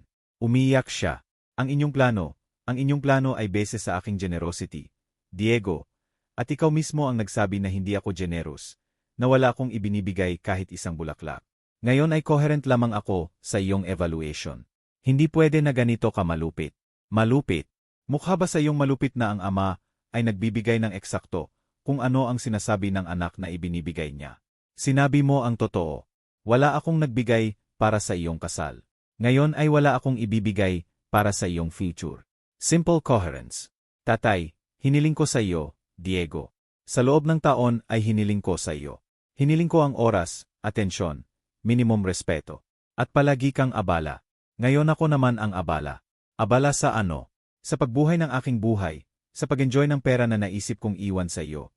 Sa paglano ng travels na laging impospon dahil sa pagtrabaho para sa iyong future. Isang futuro na ikaw mismo ay nagwasak sa iyong salita. Sabi ni nanay na ito ay insanity. Ang iyong nanay ay hindi sa kasal na iyon. Hindi niya narinig kung paano humiya ang kanyang anak sa ama sa harap ng 200 tao. Pwede siyang mag-opinyon ng gusto niya. Ngunit ang decisions tungkol sa aking pera ay ako ang gumagawa. Si Diego ay umiyak ng uncontrollable ngayon. Tatay, bigyan mo ako ng chance. Pwede ba nating ayusin ito? Paano? Iundo ang iyong speech, burahin ang taon ng paghamak. Kumbinsihin ang 200 guests na hindi nila narinig ang narinig. Pwede nating subukan. Hindi, Diego, hindi natin pwede. Ilang bagay ay walang back. Ano ang gagawin ko? Ang trabaho ko ay sa iyong kumpanya. Ang aking future ay depende sa kondo. Gagawin mo ang ginagawa ng lahat. Magtrabaho, mag-effort, itayo ang sariling landas, tulad ng ginawa ko ng edad mo. Ngunit wala akong business experience. May law degree ka mula sa Ateneo de Manila. 32 ka na. May asawa ka na nagtrabaho rin. Kayo ay 2 young professionals. Makakaahon kayo ng perpekto, walang pera, walang kondo, walang kumpanya, eksakto tulad ng nagsimula ako. At tingnan mo ako, nagawa kong lumikha ng imperyo. Siyempre pagkatapos ay natuklasan ko na ang aking hair ay walang pakialam sa imperyo na iyon. Na itinuturing itong walang value na public na idineklara na wala akong ibinibigay kahit isang bulaklak. Tatay, sa huling beses hiniling ko ang forgiveness. Pinatawad kita, Diego. Ganap na pinatawad, ngunit ang pagpatawad ay hindi ibig sabihin na kalimutan ang consequences. Natutunan mo na ang salita ay may power. Ngayon matututunan mo na may presyo rin ito. At kung ipakita namin na nagbago kami, kung magsimula ulit, Diego, 32 ka na. Kung sa edad na ito ay hindi mo natutunan ang paggalang sa ama, hindi mo ito matututunan ngayon na kailangan mo ang kanyang pera. Ang respeto sa necessity ay hindi tunay na respeto. Kung gayon, tapos na ito. Tapos na ito ng matagal, anak. Noong Sabado ay official confirmation lamang. Binaba ko ang phone ng may absolute liberation. Sa unang beses sa taon ay nagkaroon ako ng ganap na honest conversation sa aking anak. Walang mask, walang false courtesy, walang expectation mula sa kanya. Masakit ito, ngunit totoo. At ang katotohanan, gaano man kalupit, ay laging mas mabuti kaysa sa Whiteley. Natutunan ni Diego ang unang lesson. Ang salita ay may consequences. Malapit na niyang matutunan ang ikalawa. Ang respeto ay hindi hinhingi, ito ay kinikita. At nawala ang kanyang chance magpakailanman. Sa 7:30 ng Martes na iyon, habang nagre-review ako ng tahimik ng final sales contracts sa opisina, narinig ko ang insistent doorbell ng aking kondo. Hindi ito polite ring ng cordial visit. Ito ay desperate sound ng taong nagpe-press ng boton ng paulit-ulit ng walang pause. Alam ko kung sino. Lumapit ako sa intercom ng may leisure ng taong may lahat ng oras. Sa small screen ay nakita ko si Diego at Patricia sa lobby. Parehong may distraught expressions. Siya ay nage-gesture ng nervous habang nag-usap sa cellphone. Siya ay nagpupunas ng mata sa crumpled tissue. Tanong ko ng neutral. Tatay, si Diego ito. Kailangan kong kausapin ka, please. Para saan? Tatay, please, buksan mo kami. Si Patricia ay kasama ko. Kailangan naming i-clarify ito. Walang kailangang i-clarify, anak. Lahat ay malinaw na. 5 minutes. Iyon lamang ang hinihiling ko. Nagdoubt ako sa ilang segundo. Parte ko ay gustong panatilihing sarado ang pinto. Tapusin ang usapan sa intercom at magpatuloy sa bagong buhay. Ngunit ang isa pang parte, ang may curiosity pa rin sa lawak ng kanyang desperation, ay nagdesisyon na worth it ang last scene na ito. Third B. Sabi ko at pinindot ang boton. Narinig ko silang umakyat sa stairs ng tumatakbo. Ang kanilang steps ay nag-echo sa stairwell tulad ng wardrooms. Nang dumating sila sa pinto, hinihingal sila. Binuksan ko bago sila mag-doorbell. Si Diego ay may pula at namamaga na mata. Wrinkled shirt, disheveled hair. Hindi siya nag-ahit at ang kanyang overall look ay ng taong nagdaan sa worst day ng buhay. Si Patricia ay mas malala. Umiyak siya ng husto na ang makiyup ay nagrun ng buo. Gumagawa ng dark smears sa ilalim ng mata. Tatay, nagsimula si Diego ng may hoarse voice. Kailangan naming mag-usap. Asok kayo, sabi ko ng may glacial courtesy. Tulad ng sa mga strangers na nag-offer ng something na hindi ko kailangan. Pumasok sila sa sala tulad ng condemned na naglalakad patungo sa scaffold. Umupo si Patricia sa edge ng sofa na may clasped hands at fixed gaze sa sahig. Si Diego ay nanatiling nakatayo. Naglalakad ng nervous sa room. Gusto niyo ba ng inumin? Offer ko ng may courtesy na ipapakita sa strangers. Hindi, tatay, gusto lang namin. Huminto si Diego at tumingin diretso sa aking mata. Gusto naming humingi ng tawad. Hiniling niyo na iyan sa phone. Hindi ganito, hindi face-to-face, hindi tulad ng dapat. Itinaas ni Patricia ang tingin sa unang beses mula nang pumasok. Ang kanyang mata ay glassy, handa nang umiyak ulit. Don Manuel nagsimula ng may trembling voice. Hindi ko alam na sasabihin iyon ni Diego sa kasal. Kung alam ko, pipigilan ko siya. Patricia, hindi mo kailangang mag-apologize sa anuman. Hindi ikaw ang nagsabi ng offensive. Ngunit ako ang asawa niya. Ang kanyang behavior ay nakakaapekto rin sa akin. Ang kanyang behavior ay responsibility niya lamang. Lumapit si Diego sa akin ng may pleading expression na hindi ko nakita mula ng bata siya at nabasag ang isang valuable thing. Tatay, alam ko na ang sinabi ko ay horrible. Alam ko na humiya ko sa iyo sa harap ng lahat. Ngunit kailangan mong intindihin na nervous ako. Excited. Hindi ko naisip ang consequences. Diego, 32 ka na nang sabihin mo ang salitang iyon. Hindi ka impulsive teenager. Ikaw ay successful lawyer sa iyong wedding night na nagsasalita sa mikropono, sa harap ng 200 guests. Alam mo ng buo ang sinasabi mo. Ngunit hindi ko nais na saktan ka. Hindi. Ipaliwanag mo ng eksakto kung ano ang gusto mong makamit nang sabihin mo na wala akong ibinigay kahit isang bulaklak. Si Diego ay nagroon ng hands sa hair na naghahanap ng convincing answer. Gusto kong magpasalamat kay Joaquin. Ginawa niya ng husto para sa amin. Pwede mong pasalamatan siya nang hindi ako binabanggit. Pwede mong purihin ang kanyang generosity nang hindi ikumpar sa aking supposed stinginess. Tama ka. Admit niya ng may broken voice. Ito ay unnecessary at cruel. Ito ba ang unang beses na naisip mo yon sa akin? Ano ang ibig mong sabihin? Ito ba ang unang beses na iniisip mo na hindi ako nagkokontribute ng sapat sa iyong buhay o matagal mo nang iniisip? Si Diego ay nanahimik. Alam niya na anumang sagot ay mag-inkriminate pa sa kanya. Matagal mo nang iniisip, patuloy ko. Kaya lumabas ito ng natural mula sa iyong bibig. Dahil iyon ang tunay mong nararamdaman. Si Patricia ay nag-intervene sa unang beses nang may higit sa apologies. Don Manuel, naiintindihan ko ang iyong sakit. Ngunit hindi mo ba iniisip na disproportionate ang reaction? Ibenta ang buong kumpanya, ang kondo, parang pagpunish sa isang error ng may total destruction. Patricia, may magulang ka ba? Siyempre, may humiya ba sa kanila ng public? Hindi kailanman maisip ko iyon. Bakit hindi? Dahil ginagalang ko sila, mahal ko sila. Eksakto. Ang respeto ay instinctive sa taong mahal natin. Hindi kailangang isipin, hindi kailangang pekehin, naroon lamang. Umupo si Diego ng mabigat sa chair na may ulo sa pagitan ng kamay. Tatay, tinatanggap ko na hindi ko ginagalang katulad ng deserve mo. Tinatanggap ko na selfish ako, inconsiderate, ungrateful. Ngunit sabihin mo, ano ang pwede kong gawin para ayusin? Wala kang magagawa, Diego. Wala. Ang nawalang respeto ay hindi nababalik sa apologies. Nababalik ito sa time, consistency, facts. At wala na akong time o gana na maghintay ng facts na iyan. Ngunit tayo ay pamilya. Pamilya. Diego, ilang beses mo akong binisita sa huling taon nang hindi kailangan ng anuman mula sa akin. Nag-isip si Diego ng mahaba. Hindi ko naalala. Ilang beses mo akong tinawagan para tanungin lamang kung okay ako. Tatay, ilang beses mo akong isinama sa inyong couple plans. Hindi fair. Ikaw at si nanay ay nagdiborsyo. Nag-complicate ang family situation. Nagdiborsyo kami ng nanay mo. Ngunit nanatili akong tatay mo. Ang problema ay matagal mo nang itinigil ang pagiging anak ko bago pa ang Sabado. Si Patricia ay nagsimulang umiyak ulit, ngunit silently. Ang luha ay tumutulo sa kanyang pisngi habang naabsorb na siya ay asawa ng taong nawala ang 100 at 72 milyong piso dahil sa sariling stupidity. Patricia, sabi ko ng mahina, pasensya na sa iyo.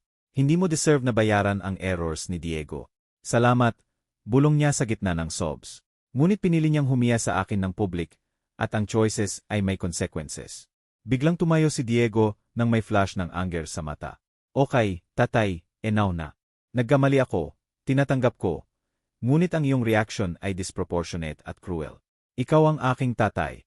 Suppose na mahal mo ako unconditionally. Unconditionally, Diego. Ang unconditional love ay umiiral hanggang sa certain point. Kapag lumampas iyon, kapag paulit-ulit na tinatapakan, kapag dinadaan sa granted, naubos ito. Sinabi mo ba na hindi mo na ako mahal? Mahal kita, Diego. Lagi kitang mamahalin. Ngunit hindi na ako nagtitiwala sa iyo. Hindi na ako nagre-respect sa iyong decisions. Hindi na ako naniniwala na deserve mo ang aking inheritance. Ngunit pwede akong magbago. Pwede. 32 ka na. Ilang taon pa ang kailangan mo para matutong maggalang sa tatay. Kahit ilang kailangan. Wala na akong kahit ilang kailangan. 65 ako. Hindi ko gagastusin ang natitirang buhay ko na naghihintay na magmature ang aking anak. Si Diego ay bumagsak ulit sa chair. Ngayon ay may luha na tumutulo sa mukha. Kung gayon, definitive ito. Definitive ito. Ano ang gagawin namin? Ang ginagawa ng lahat magtrabaho, mag-effort, itayo ang sariling future nang hindi umaasa sa inheritance na hindi nyo kinita. Tatay, sa huling beses hiniling ko na i-reconsider mo ito. Diego, sa huling beses sabi ko na ang decisions ay ginawa na. Tumayo ako na nagpapahiwatig na tapos na ang usapan. Si Patricia ay tumayo ng automatic. Ngunit si Diego ay nanatili ng nakaupo ng ilang segundo pa, na parang kailangan ng time para iproseso na walang back. Magkikita ba tayo ulit? Tanong niya ng may childish voice. Marahil sa family occasions birthday ng nanay mo ganyan, at tayo ay magiging pulite, courteous, civilized, ngunit hindi na tayo magiging ama at anak. Diego, matagal na tayong tumigil sa pagiging ama at anak. Noong Sabado ay ginawa lamang natin itong official. Inihatid ko sila sa pinto. Binigyan ako ni Patricia ng farewell kiss sa pisngi. Bulong, pasensya na ng husto. Si Diego ay nanatili sa threshold. Tinitingnan ako na parang naghihintay ng last minute Myra ko. Paalam, tatay. Paalam, Diego. Isinara ko ang pinto at sumandal dito. Nararamdaman ang huge weight na nawawala mula sa aking shoulders. Sa unang beses sa taon, ang aking bahay ay completely silent, at ang silence na iyon ay pakiramdam na freedom. Ang sumunod na araw ay isang whirlwind ng phone calls. Bawat isa ay mas dramatic kaysa sa nauna. Si Isabel ay ang una na tumawag ng 1 oras pagkatapos umalis si Diego at Patricia mula sa kondo ko. Ang kanyang boses ay puno ng maternal indignation. Manuel, kakausap ko lang si Diego, nasira siya. Paano mo nagawa ito sa kanya? Good morning, Isabel.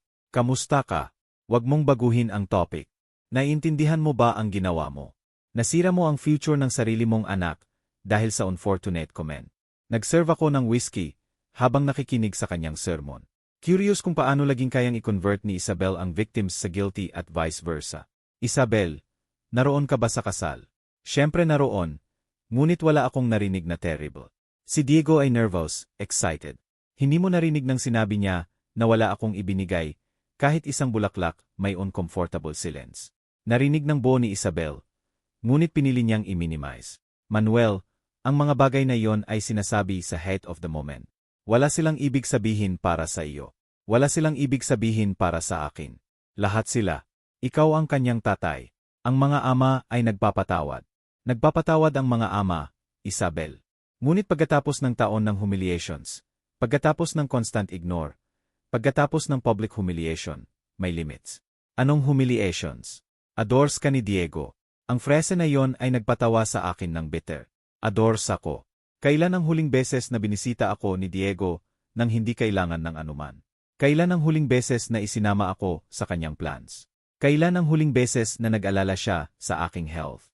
Abala siya, may sariling buhay, may oras siya kay Joaquin, may oras para mag-lunch kay Joaquin tuwing Sabado, para mag-shopping kay Joaquin, para mag-consult ng decisions kay Joaquin.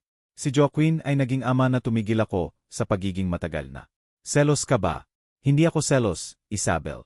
Liberated ako, Manuel. Hiniling ko sa iyo. I-reconsider ito. Natutunan na ni Diego ang lesson. Anong lesson? Na ang salita ay may consequences. Dapat matutunan niyon ng dekada na.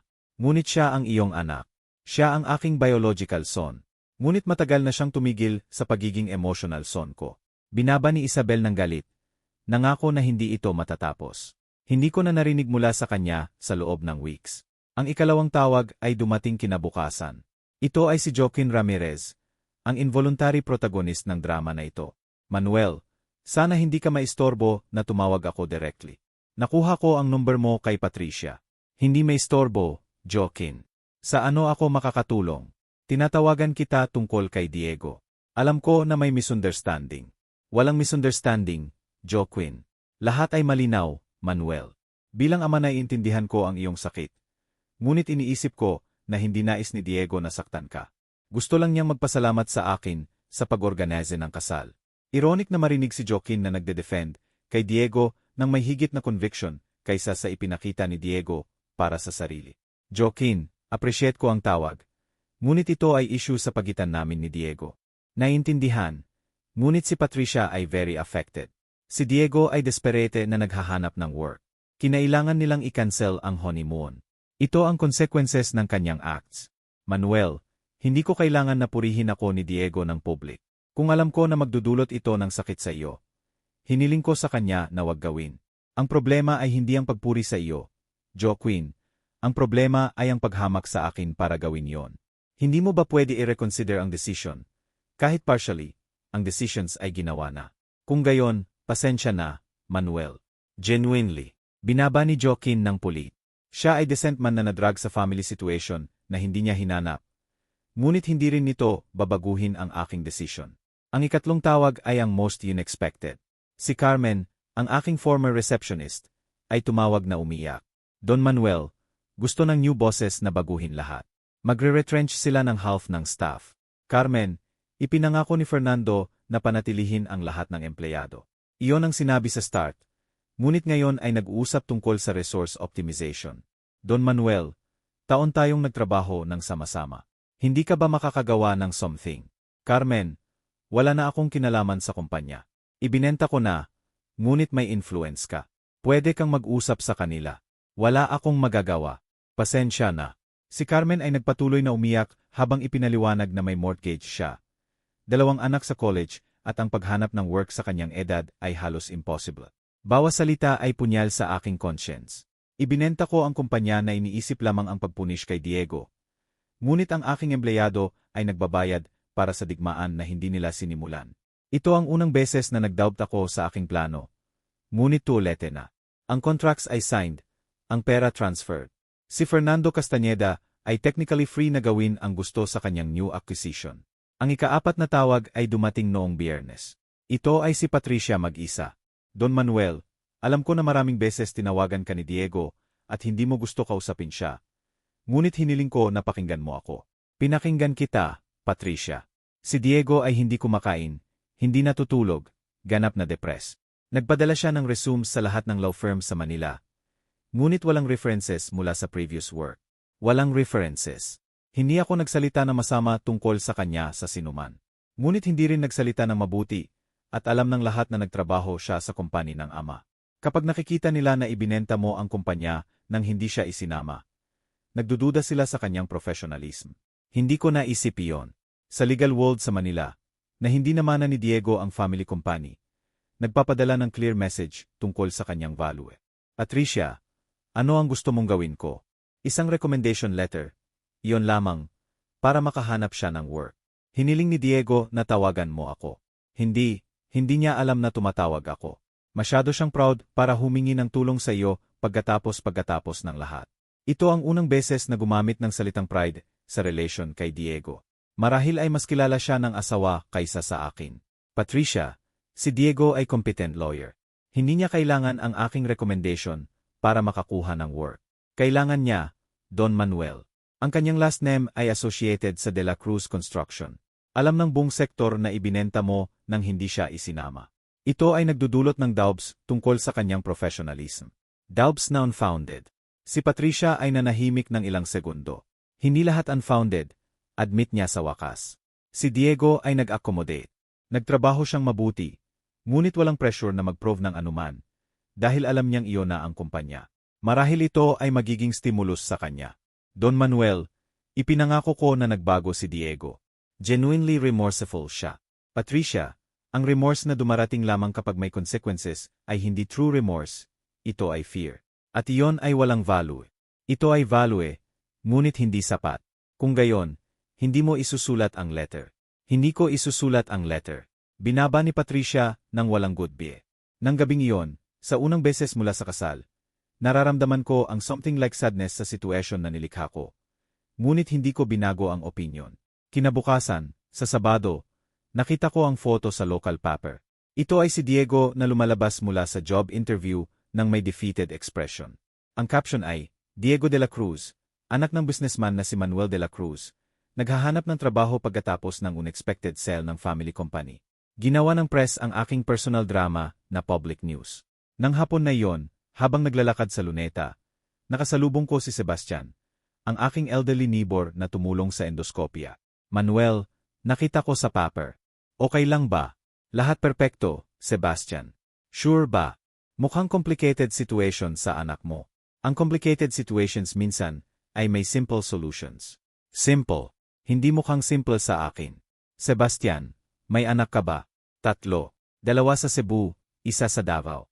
Binibisita nila ako, bawat 2 buwan minimum, at tumatawag bawat linggo. Alam mo ba kung bakit? Dahil pinalaki ko sila na maggalang sa ama. Eksakto. Si Sebastian ay nagawa ang isang bagay na nabigo ako. Ngunit tulete na para baguhin ang outcome. Ang consequences ay nasa motion at walang back. Lumipas ang 8 buwan mula sa gabing Setyembre, na nagbago ng lahat magpakailanman. Habang sinusulat ko ito mula sa teres ng aking bagong bahay sa Nerja, na pinagmamasdan ang Mediterranean na lumalawak hanggang horizon, masasabi ko nang walang doubt na ginawa ko ang right decision. Ang araw ng Visayas ay nagpapainit sa aking mukha habang nagre-reply sa isip ang lahat na nangyari mula noon. Noong Enero 2024, 3 buwan pagkatapos ibenta ang lahat ng assets, gumawa ako ng desisyon na nagulat kahit sa aking closest friends. Lumipat ako sa Visayas. Sa parte ng pera mula sa Sales, binili ko ang bahay na ito na may sea view. Isa 0 minutong lakad mula sa town center ng Boracay. Hindi ostentatious, ngunit perfect para sa taong edad ko na nagdesisyon na mabuhay para sa sarili sa unang beses sa maraming taon. Ang routine ng aking bagong buhay ay simple at kasyasya. Nag-almusal ako sa terrace habang nagbabasa ng international newspapers. Naglalakad ako sa beach ng Buriana, kumakain ng tanghalian sa mga restaurant sa bayan kung saan kilala na nila ako sa pangalan. Nagpapahinga sa hapon, at sa gabi ay nagbabasa, nakikinig ng musika, o simpleng pinagmamasdan ang dagat. Tuwing weekend, nag-e-explore ako ng mga kalapit na bayan. Bumibisita sa mga museo sa Cebu, o simpleng tinatamasa ang kapayapaang hindi ko naranasan sa maraming taon. Nakagawa ako ng mga bagong kaibigan na mga retiree tulad ko, na pumili ng paraisong ito para sa kanilang golden years. Naglalaro kami ng domino sa beach cheering ito. Nagkukwentuhan ng mga kwento ng buhay. Nag-organisa ng hapunan kung saan walang humihingi ng anuman o umaasa sa akin, maliban sa aking kasama. Nakakapagpalaya na makihalubilo sa mga taong nagpapahalaga sa iyo, dahil sa kung sino ka, hindi dahil sa kung ano ang maibibigay mo. Noong Abril, nagbakasyon ako sa Italy sa loob ng 6 na linggo. Rome, Florence, Venice, ang mga lawas sa Hilaga. Mga lugar na pinangarap kong bisitahin sa loob ng maraming taon. Pero palaging naipagpapaliban dahil sa business responsibilities o family matters. Naglakad ako sa Vatican nang walang bilis. Nawala ako sa mga museo ng Uffizi. Nag-cruise ako sa canals ng Venice habang nararamdaman ang kapayapaang hindi ko pa naranasan kahit kailan. Sa paglalakbay na iyon, nakilala ko si Elizabeth, isang Italian widow na 62 taong gulang na nag-e-explore rin ng sariling bansa. Nagbahagi kami ng ilang hapunan, ilang lakad, malalim na usapan tungkol sa buhay, second chances, at halaga ng emotional freedom.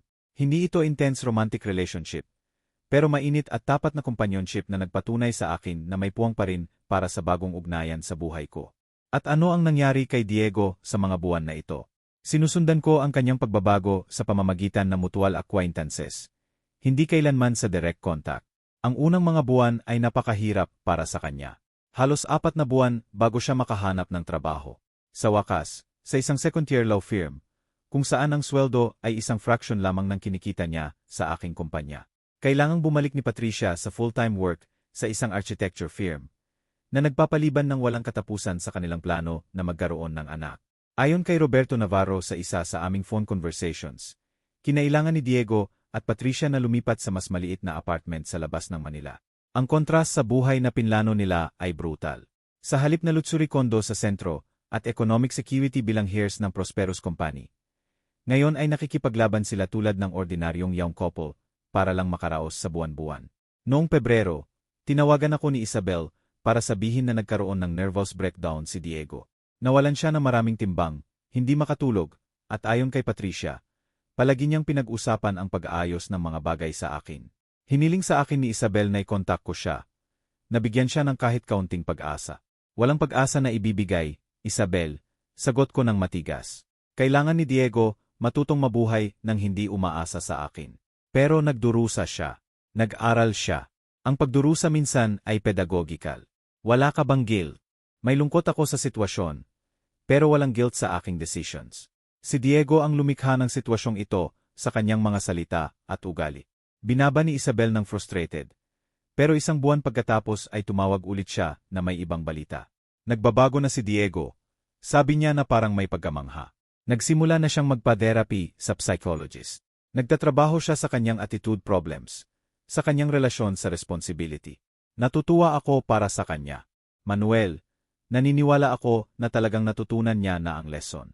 Hindi mo ba iniisip na sapat na ang kanyang pagdurusa, Isabel? Ang pagdurusa ay hindi sinusukat sa tagal ng panahon, kundi sa tunay na pagkatuto. Kapag nakabuo na si Diego ng sariling buhay nang walang tulong ng kahit sino, kapag napatunayan niyang siya ay independent at responsible na lalaki, sa kanya talagang natutunan. At pagkatapos saka siya magiging mas mabuting tao. Pero hindi ibig sabihin na mababalik ang nawala.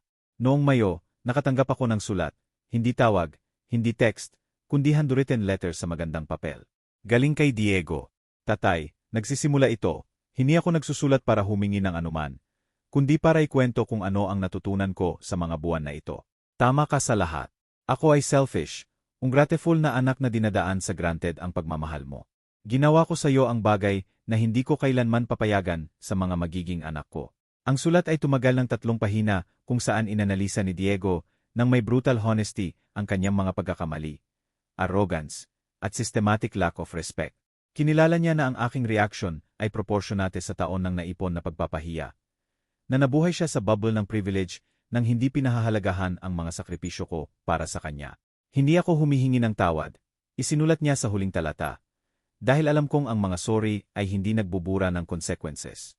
Gusto ko lang malaman mo na naintindihan ko ang iyong mensahe. Binubuo ko ang sariling buhay ko. Natututo maging independent na tao. Nagtatrabaho para maging isang tao na balang araw ay maipagmamalaki mo. Tinapos niya ang sulat ng hindi humihingi ng anuman. Hindi nagmumungkahi ng pagkikita. Hindi binabanggit ang pera o reconciliation. Ito ay simpleng mature recognition ng isang lalaki na sa wakas ay naunawaan ang laki ng kanyang pagkakamali. Itinago ko ang sulat sa desko, pero hindi ko ito sinagot. Hindi dahil malupit ako, kundi dahil kailangan ni Diego na ipagpatuloy ang kanyang personal growth nang hindi umaasa sa aking approval. Noong Hulyo, tinawagan ako ni Joaquin Ramirez na may interesting na balita. Manuel, gusto kong ikwento sa iyo ang tungkol kay Diego. Dumating siya sa akin para tanggihan ang anumang financial help mula sa akin. Ano? Si Patricia at siya ay nahihirapan sa pera. Nag-alok ako na tulungan sila pansamantala, tulad ng gagawin ko sa sinumang family. Pero sinabi ni Diego na kailangan niya matutong mag-resolve ng sariling problema ng walang tulong. Ito ang unang beses sa maraming taon na tinanggihan ni Diego ang financial help. Kapansin-pansin ang pagbabago. Nag-apologize din siya sa akin. Patuloy ni Joaquin. Sabi niya na ginamit niya ang aking generosity para pahiyain ka at hindi iyon tama. Nagbehave siya na parang mature na lalaki. Natutuwa akong marinig iyan, Joaquin. Naniniwala ako na ang iyong anak ay nagiging ang lalaking lagi mong gustong maging. Sana nga, Joaquin, pero hindi para sa akin, kundi para sa kanyang sarili. 2 linggo na ang nakaraan. Sa aking morning walk sa beach, nag-reflect ako sa lahat ng pagbabagong ito. Masyado ba akong matindi? Masyado ba akong nag-react? Pagkatapos ng 8 buwan ng emotional at geographical distance, kaya ko nang suriin ang sitwasyon ng mas objective. Ang konklusyon ay malinaw. Ginawa ko eksakto ang dapat kong gawin. Sa loob ng maraming taon, tinanggap ko ang mga mumo ng pagmamahal mula sa anak. Nagpuwede ako na maging second class na ama.